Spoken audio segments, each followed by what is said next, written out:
Hello everyone, it's Trick here again, and I present to you the Xbox One Elite Controller. Now, if you haven't seen it already, it's been around for some time. This is it after 1 year. So this is going to be in the product line of buy it once, and you might have to buy it again. Actually, more than likely, going to have to buy it again. So the Xbox One Elite Controller has these nice rubber grips, and it's one of the things that give you a nice advantage. However, they fall off. Look at this one. There is no adhesive left there. In addition to no adhesive, it stretches. So we had to rebuy. Now I'm going to show you exactly what your Xbox One Elite controller, if you have it in your tree right now, or if it's in your list of things to get, it's going to more than likely do a lot of that warping on the grips, and the grips will eventually fall off. However, you will have a great advantage and it'll be a great experience for about a year and a half. Taking a quick gander at Xbox website, you can find the Xbox One Elite controller still at a very, very low MSRP of $149.99. Sweet Joseph.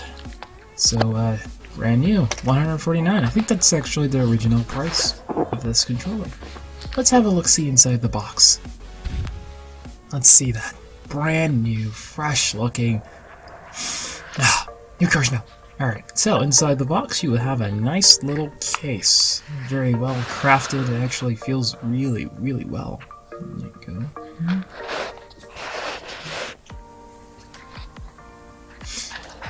It's got the Xbox One logo in the center.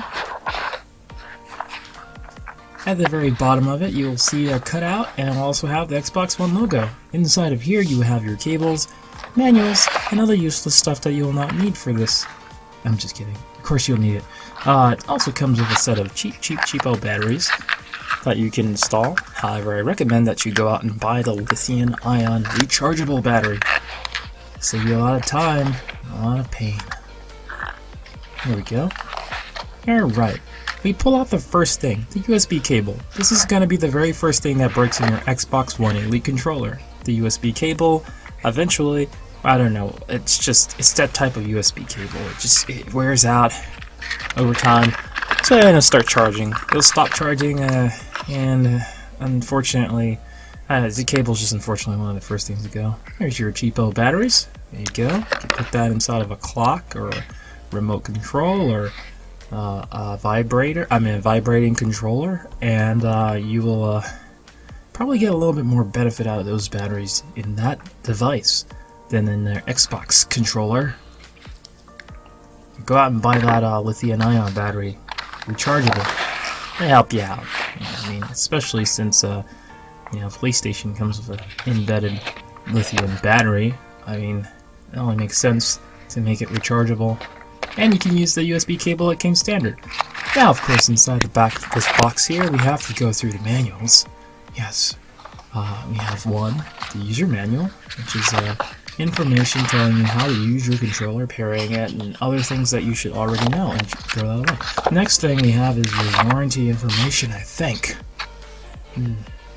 Useless. Anyway, so next thing we have more warranty information. Yeah, it's probably something that we're going to not use ever. It should not be inside the box for any reason. Here's why. There's no way that they're going to repair that controller when the rubber grips expand and then fall off like they have on that other one that I showed you from 1.5 years ago. So, I mean, it's gonna wear out. It's gonna get damaged, and even though it's gonna work reasonably well, it will eventually have to be replaced, or your gaming experience will be a little bit different as time goes by. And I wouldn't think it'd be too much, but there's some other things about the controller that has changed as well. I'll get into those details in just a second, but first, let's see what's inside this case.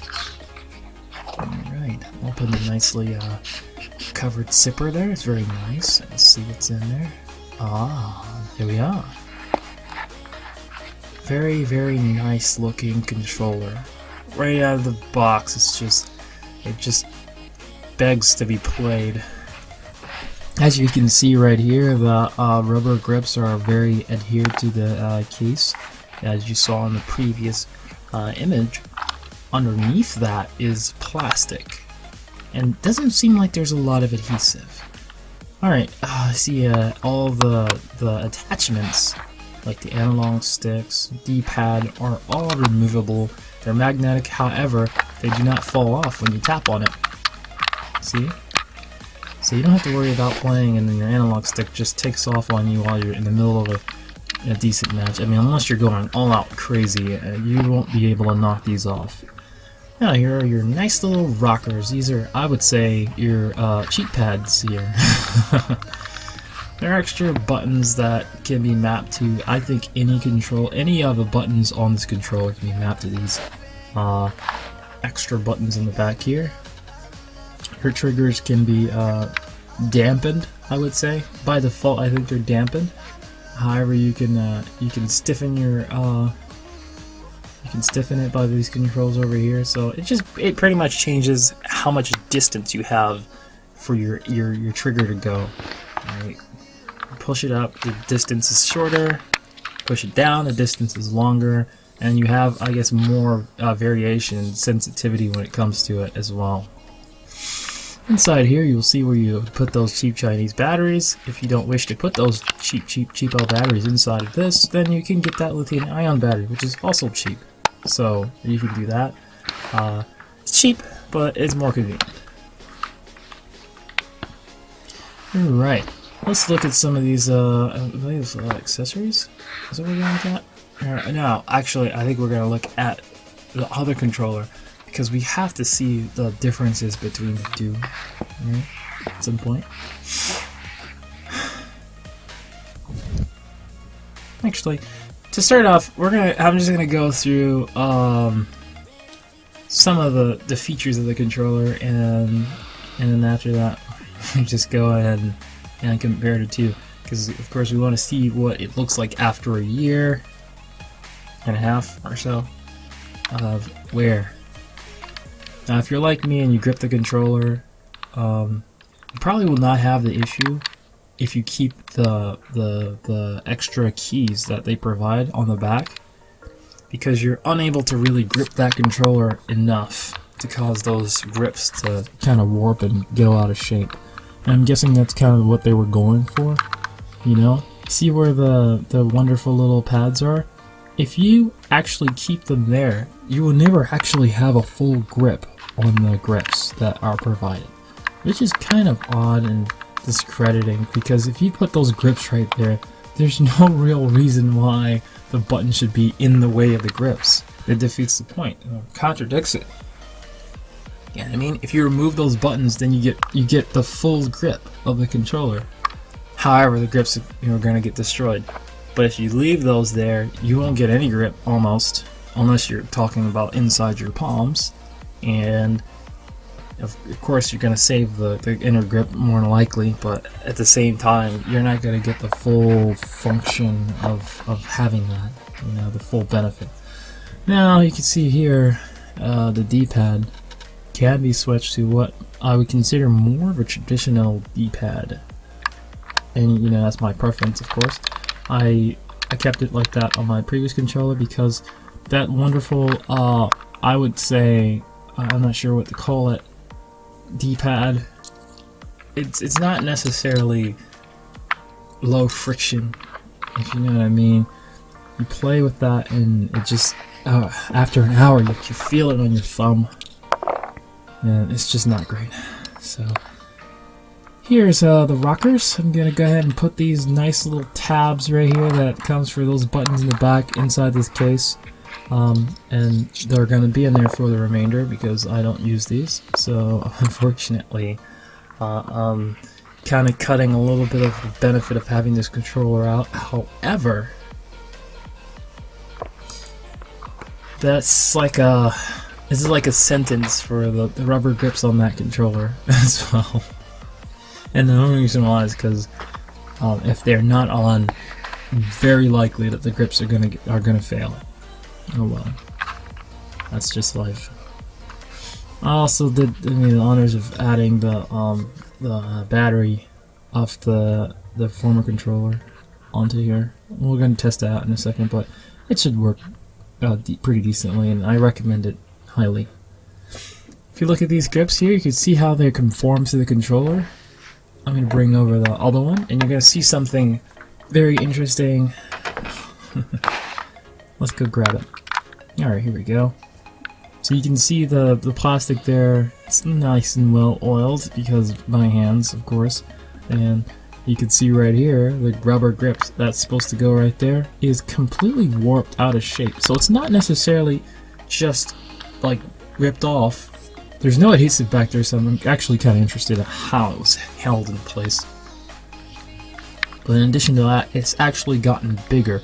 So much so that you can't actually get adhesive and try to glue it back down because the size of the grip actually expanded into this like very large piece of rubber. I don't know how it happened. Maybe pressure from your fingers or whatnot. But after it has expanded into the size that it is now, you actually cannot replace it. Your only choices is to, I mean, take the rubber off. I don't know. It's like you're very limited to choices on what you can do. However, cosmetically, if you look at both controllers, over a year and a half, there is pretty much no wear at all, and this is extensive, heavy usage. I mean, almost every single day playing this thing, first-person shooters and fighting, like, you know, so many. I don't want to list any because, of course, there's not a lot of fans of different types of games.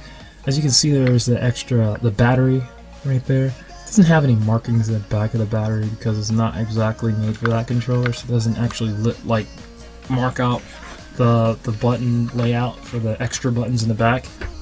But it doesn't need that because we're not even using that feature.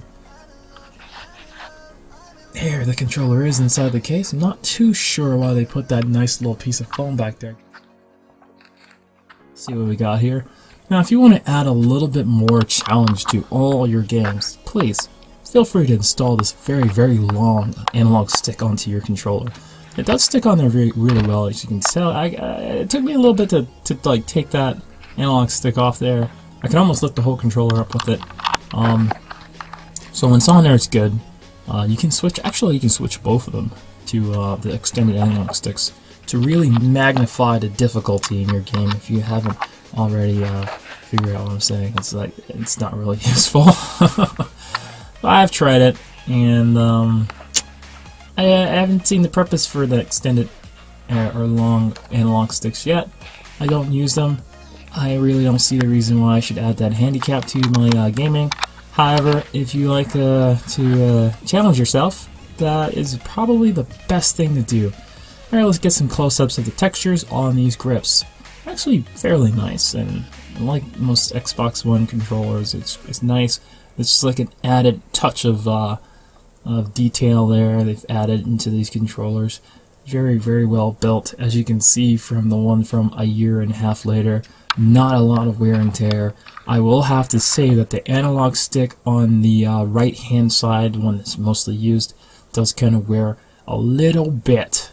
Like it's a little off. Sometimes you have to wiggle it around to get it back centered so it doesn't, you know, scroll on your screen. If you look here, you can see the textures on the grips. It's pretty decent. I wish it wouldn't wear out. There you can see my model number. Feel free to take advantage of my warranty if you'd like. I don't really care. I'm not going to take this controller back for any reason because I already know it's going to get destroyed. Here's the battery. Of course, this is the wonderful lithium-ion battery I've been using for a year and a half. It works really great if you're going to use wireless. If you're not going to use wireless, it's still good to have. Yeah, I don't know. I don't know the purpose of having it, but it's still good to have, you know, this just in case, I don't know, go over to a friend's place and they have Xbox and you want to wirelessly connect without having to carry around a whole bunch of cables. I guess that could be useful. Let's go ahead and jimmy this battery in here. It's going to be really difficult. Please watch closely as I do it. Yeah, there we go. Yep. Yeah, alright, there we go. It's in there. Oh, wait. Oh. Alright, so once this battery's in there, you should be able to use it just as any ordinary battery or AA battery as they package there. It looks fairly decent for something that's been used for over a year and a half. And there we go. That is it powering on for the first time. So if you're interested, Xbox One Elite controller is great. I highly recommend getting it. Just know that over a year and a half, it's going to wear out. If you liked the video, please hit that subscribe button. And of course, like the video. Just hit the thumbs up button. Alright? No problem there. Now, if you dislike the video, I'm sorry. I'm working on it. Alright? I'm working on it. So you can go ahead, like button as well. And then subscribe. I mean, you want to see the improvements when they come around.